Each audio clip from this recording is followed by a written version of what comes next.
تو جتنے جانور ہیں دن رات کی ٹینشن کے بعد آتے کہاں ہیں؟ ٹھکانے میں، آشیانے میں. انسان کے لیے بھی اللہ نے گھر بنائے ہیں. قرآن کے الفاظ ہیں جعل لکم من بیوتکم سکنا، کہ اللہ نے تمہارے لیے گھروں کو رہائش کی جگہ بنایا.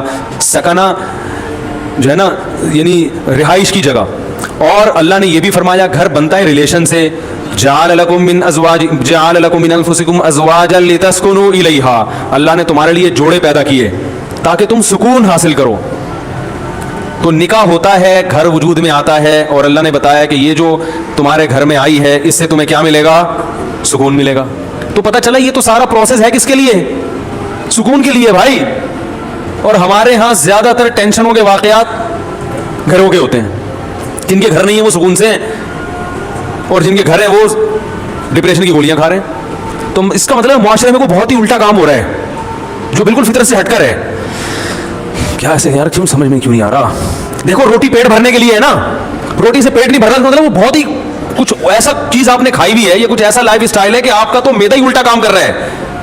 ارے کسی کمبخت کی پانی سے پیاس نہ بجھے، چلو کولڈ ڈرنک سے نہیں بجھ رہی پیاس، سمجھ میں آتا ہے یار کولڈ ڈرنک نہیں بجھ رہی، تو کولڈ ڈرنک تو اللہ نے پیدا تھوڑی کی ہے پیاس بجھانے کے لیے. کسی کی بجھتی ہے کسی کی نہیں. بعض لوگ کولڈ ڈرنک پیتے ہیں نہیں بجھتی. چائے سے نہیں بجھ رہی سمجھ میں آتا ہے، دودھ سے نہیں بجھ رہی، پانی سے تو بجھنی چاہیے نا. کمبخت کی پانی سے پیاس نہیں بجھ رہی، اس کا مطلب باڈی میں تھوڑا بہت فالٹ نہیں ہے. میرے یہ سمجھانے سے بھی اگر سمجھ میں نہیں آ رہا تو تھوڑا بہت فالٹ نہیں ہے. اتنی اچھی مثال دے کے بھی اگر سمجھ میں نہیں آ رہا تو میرے بھائی جن کی نہیں آ رہا یہاں تھوڑا سا فالٹ بہت بڑا فالٹ ہے، بہت بڑا فالٹ ہے. میں نے وہ بیان ریکارڈ کروایا تھا نا کہ عورتیں بچے پیدا کرنے سے صحت اچھی ہوتی ہے، خراب نہیں ہوتی. وہ پورا میں نے پورے ڈاکٹروں کی رپورٹیں بھی پیش کر دی جو نوبل پرائز ڈاکٹر ہیں یو کے کہ عورت کا حمل روکنے سے بیڑا غرق ہوتا ہے، موٹاپا آتا ہے. اس میں بھی میں نے یہی دلیل دی کہ جو چیز نیچر ہے وہ صحت کے لیے اچھی ہوتی ہے، خراب تھوڑی ہوتی ہے. وہ میں نے کل اپنا کلپ دیکھا، اس کے نیچے جو لوگوں نے الٹی سیدھی باتیں کی ہیں. ارے تم دلائل کو نہ سمجھنا چاہتے ہو نہ ماننا چاہتے ہو، تم انگریز کے پٹھو ہو، کمبختو، تم ہلاتے رہو ساری زندگی. تمہارے اندر، آپ کو نہیں کہہ رہا جو اس نے کمنٹس کیے تو اس کو کہہ رہا ہوں، تمہارے اندر سوچنے سمجھنے کی صلاحیتیں ختم.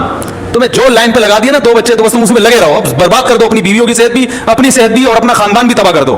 بچے تو ہوتے ہی 2 کے بعد ہیں، گھر تو بنتا ہی 2 کے بعد. تو بچوں کی شروع ہوتے ہیں کہ جن کا ایک گیدرنگ ہوتی ہے، آپس میں کھیلتے ہیں، تو بس ایک لائن پہ لگا دیا، بس اسی پہ سب چلتے چلے جا رہے ہیں. تو گھر کس کے لیے بنایا اللہ نے؟ سکون کے لیے. ایک گھر میں سکون نہ ہو تو چلو بات سمجھ میں آتی ہے کہ بھائی کبھی کبھار ہزاروں میں کوئی ایک بیمار بھی پیدا ہو جاتا ہے نا. ہر گھر میں لڑائیاں، ہر گھر میں بے سکونی، لاکھوں میں ایک آدھ گھر ہوگا جس میں سکون ہوگا. بھائی کم بہت بھائی سے بات نہیں کر رہا، بہن بہن سے بات نہیں کر رہی، جٹھانیاں، نندوئی، ساسیں، وہ تو ایک مستقل ٹاپک ہے. باپ اور اولاد میں نہیں بن رہی، ماں بیٹی میں نہیں بن رہی، میاں بیوی میں نہیں بن رہی. تو اس کا مطلب ہے کہ معاشرے میں کوئی چھوٹا موٹا فالٹ نہیں ہے. بھائی یہ تو جانور پھر ہم سے اچھے ہیں. کیا خیال ہے بھائی جان؟ ہم سے اچھے جو پھر کبوتر نکلا، چڑے نکلے ہے بھائی. ہمیں آفس میں سکون مل رہا ہے، گھر میں نہیں مل رہا. یہ تو بہت بڑا فالٹ آ رہا ہے معاشرے میں، اور یہ ان میں تو بہت ہی زیادہ ہے جن کی ہم تقلید کرتے ہیں. تبھی وہ تو کرتے ہی نہیں نا، 40 سال تک گھر بناتے ہی نہیں ہے کہ سکون سے زندگی گزرنے دو، 40 سال کے بعد دیکھیں گے. ان کو پتا ہے کہ اگر پہلے سے کر لیا تو عذاب میں آ جائیں گے. تو اس کا مطلب اس معاشرے میں ہم سے بھی زیادہ ٹیکنیکل فالٹ ہے، کوئی بہت بڑا فالٹ ہے. تو وہ فالٹ کیا ہے؟ کیا خیال ہے؟ سمجھنا چاہتے ہیں؟ بہت بڑا فالٹ ہے. اور ماہر نفسیات اکثر اس فالٹ کو ہائی لائٹ نہیں کرتے کیونکہ وہ خود اس فالٹ میں مبتلا ہوتے ہیں. الحمدللہ سمجھا پا رہا ہوں اپنی بات. یہ بات سمجھ میں نہیں آ رہی، یہ بھی میں چھوڑ رہا ہوں آہستہ آہستہ. سمجھ میں آ رہی ہے بات؟ وہ اکثر اس فالٹ میں مبتلا ہے. وہ کیا ہے فالٹ؟ کہ جب تک حقوق کا دائرہ کار متعین نہیں کیا جائے گا کبھی بھی اتحاد اور محبت پیدا نہیں ہو سکتی. اس کو ایک اور اسٹائل میں بیان کرتا ہوں، دوسرے اسٹائل میں. جب تک ظلم ختم نہیں ہوگا گھر میں محبت پیدا نہیں ہوگی. اور ظلم کو جب تک ڈیفائن نہیں کیا جائے گا کہ ظلم کی ڈیفینیشن کیا ہے، ظلم ختم ہو نہیں سکتا. نہیں آ رہی بات؟ جو مذہب کو فالو نہیں کرتے، خدا کی قسم لا الہ الا اللہ، قیامت تک الٹے لٹک کے PhD کر لیں نفسیات میں، وہ ظلم کی ڈیفینیشن بیان کر ہی نہیں سکتے کہ ظلم کہتے کسے ہیں، کیونکہ ظلم کہتے ہیں کسی کا حق ادا نہ کرنا. جب آپ کو پتہ ہی نہیں ہوگا اس کا حق ہے کیا، تو ادا نہ کرنا اور کرنا کیا ڈیفینیشن ہوگی، پتہ کیسے چلے گا کیا کی ادائیگی کیا ہے اور عدم ادائیگی کیا ہے. کیونکہ حق کی ادائیگی کس پر کتنا حق ہے، کیا حق ہے، وہ نہیں ادا کرے گا تو لڑائیاں ہوں گی نا. میں سمجھ رہا ہوں کہ اس کا مجھ پر حق ہے، وہ سمجھ رہا ہے کہ ہے ہی نہیں، تو کیسے معاملہ چلے گا؟ یہ فیصلہ کون کرے گا کہ یہ مطالبہ درست ہے یا غلط ہے؟ یا تو یہ اسلام بتائے گا. اسلام اگر نہیں بتاتا تو پھر پوری کائنات بیٹھ کے یہ ڈیفائن ہی نہیں کر سکتی کہ کس کے کس پر کیا حقوق ہے، اس میں اختلاف پیدا ہوگا. بعض دفعہ کلچر بتاتا ہے کہ کس کا کس پر کیا حق ہے، وہ کلچر غلط بتا رہا ہوتا ہے، ساری دنیا کہہ رہی ہے کلچر غلط ہے. دیکھو کلچر تو یہ کہتا ہے عورت کو چاہیے کہ جہیز لے کر آئے، کیا خیال ہے، کہتا ہے کہ نہیں کہتا؟ لیکن ساری دنیا کہتی ہے یہ کلچر غلط کہہ رہا ہے. انڈیا میں جہیز نہ لانے پر جلا دیا گیا بہوؤں کو، ایسے واقعات ہوئے اس لیے کہ وہ کہہ رہے ہیں ظلم کیا، ہمارے جہیز کیوں نہیں لے کر آئی. ملکی قوانین بعض دفعہ بتاتے ہیں تو ملکی قوانین عاجز ہیں یہ بتانے سے کہ کس کا کیا حق ہے. آپ پوچھ لو کہ جو لا ہے نا آپ بولو بھائی یہ نہیں چاہیے، یہ نہیں چلے گا گھر میں. اختلاف اور لڑائی کو ختم کرنے کے لیے سب سے پہلا اصول یہ ہے کہ آپ کو یہ پتا ہونا چاہیے، باپ کو یہ پتا ہونا چاہیے کہ بیٹے کے اوپر میرے کتنے حقوق ہیں. میں اس حد تک بیٹے کو اپنا پابند بنا سکتا ہوں، اس سے آگے مجھے اللہ نے حق نہیں دیا، اس سے آگے یہ خدا نے میرے بھی اختیارات سلب کر لیے ہیں. شوہر کو پتا ہونا چاہیے بیوی کو میں اس حد تک اپنا پابند بنا سکتا ہوں، اس سے آگے کام میں اس سے بولو بھائی نہیں لے سکتا، یہ میرا رائٹ ہی نہیں ہے. عورت کو پتا ہونا چاہیے اس حد تک شوہر سے مطالبات منوا سکتی ہوں، اس سے آگے اللہ نے باؤنڈری کھینچی ہوئی ہے، مجھے آگے جانے کی اجازت نہیں ہے. ساس کو پتا ہونا چاہیے اس حد تک بہو میری خدمت کرنا اخلاقی ذمہ داری ہے، وہ بھی یہ پتا ہونا اخلاقی ہے یا قانونی، یہ بھی پتا ہونا چاہیے. کچھ چیزیں اخلاقی ہوتی ہیں قانونی نہیں ہوتی. تو اخلاق کا دائرہ کار اخلاقی حد تک ہی ہوتا ہے. ارے پڑوسیوں کی کو پوچھنا اخلاقی ذمہ داری ہے نا، آپ نہیں پوچھ رہے تو کیا وہ کیس کر سکتے ہیں آپ کے خلاف؟ بھائی حدیث میں آتا ہے کہ وہ شخص مومن نہیں ہے جو خود پیٹ بھر کے کھائے پڑوسی بھوکا سوئے. لیکن آپ پیٹ بھر کے کھا رہے ہو، پڑوسی بھوکا سو رہا ہے، گناہ ملے گا قیامت میں. لیکن اس بیس پہ پڑوسی آپ کے خلاف کیس نہیں کر سکتا، لڑ نہیں سکتا آپ سے. وہ حدیث میں تو آتا ہے تو پیٹ بھر کے کھا رہا ہے اور جو ہے نا میں بھوکا ہوں گریبان پکڑ لیا، تو یہاں ظالم کون ہوگا؟ وہ پڑوسی ہوگا. بھائی اخلاقی ذمہ داری ہے کہ آپ پیٹ بھر کے کھا رہے ہو، لیکن آپ کی ہے، اس کی نہیں، وہ نہیں مطالبہ کر سکتا. کچھ چیزیں اخلاقی ہیں، لیکن ہمارے ہاں کس کا کیا حق ہے یہ یونیورسٹیوں میں نہیں پڑھایا جاتا. ماہر نفسیات کو پتہ ہی نہیں ہوتا کہ حق کیا ہے، تو بیچارہ گائیڈ کیسے کرے گا؟ ہائے ہائے کیسے سمجھائیں. ماہر نفسیات بیچاروں کو پڑھا ہی نہیں ہوتا. اسلام پڑھیں گے تو پتہ چلے گا نا. انہیں تو گورے کو پڑھا ہے، گورے کو خود نہیں پتا، وہ اپنے گھروں میں سکون پیدا کر لیا. یہ نفسیات پڑھ کر آ رہے ہیں جرمنی کی یونیورسٹیوں میں اور وہاں سے سیکھ رہے ہیں کہ گھروں میں جوڑ کیسے پیدا ہو.